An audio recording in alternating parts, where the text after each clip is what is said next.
శ్రీ విఘ్నేశాయ నమః, శ్రీరామాయ నమః, శ్రీ హనుమతే నమః.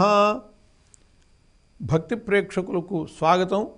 కార్యసిద్ధిలో శుభసిద్ధి అంటే మనము ఎక్కడికైనా బయలుదేరినప్పుడు శుభాన్ని కోరుకుంటాం, వెళ్ళినటువంటి పని సక్రమంగా జరగాలని కోరుకుంటాం, మధ్యలో ఏ ప్రమాదం జరగకుండా ఉండాలి, క్షేమంగా ఇంటికి చేరాలని చెప్పి కోరుకుంటాం.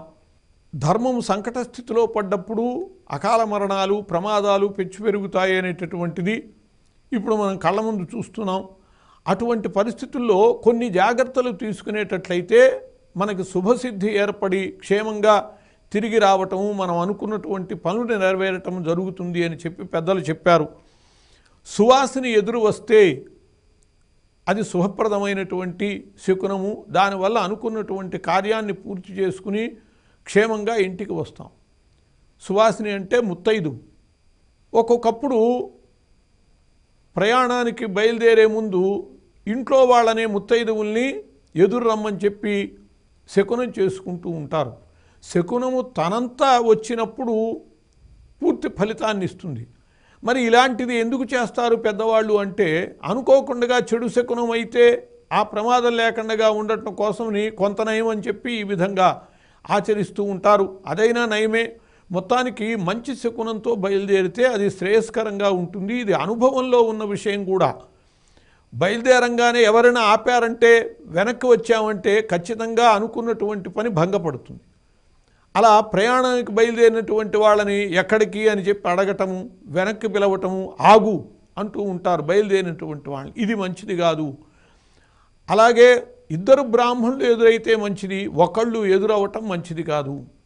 ఈ విధంగా బయలుదేరేటటువంటి సమయంలో మంగళవాద్యాలు ఎదురు రావటము, పండ్లు ఎదురు రావటము, పూలబండ్లు ఎదురు రావటము, గుర్రము, చామరము, గొడుగు ఇటువంటివి ఎదురు వచ్చేటట్లయితే అవి శుభశకునాలు.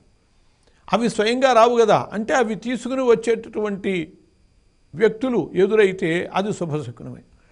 పిల్లి ఎదురైంది, అది దుశ్శకునం. మళ్ళీ వెనక్కి వచ్చి కాళ్ళు కడుక్కుని ఒక క్షణం కూర్చుని మంచినీళ్ళు తాగి అప్పుడు బయలుదేరాలి అని చెప్పి చెడు శకునమైనప్పుడు ఈ పరిహారం చెప్పారు. వెనక్కి వచ్చాయి, కాళ్ళు కడుక్కోవాలి, మంచినీళ్ళు తాగి కూర్చుని మళ్ళీ బయలుదేరాలి. అలాగే బొగ్గులు ఎదురు రావటం, బొగ్గులు తీసుకొచ్చేవాళ్ళు కానీ, కట్టెలు తెచ్చేవాళ్ళు కానీ. ఇప్పుడు బొగ్గులు, కట్టెలు అనేటటువంటివి ఎక్కువగా ఎదురొచ్చేటటువంటి అవకాశం లేదు. కానీ సిలిండర్లు, గ్యాస్ సిలిండర్లు అంటే ఇంధనాలు, అగ్ని దహించేటటువంటివి లక్షణాలు ఉన్నటువంటివి, కిరసనాయిలు ఇటువంటివి ఏవైతే ఉన్నాయో అవి ఎదురు రావటం మంచిది కాదు.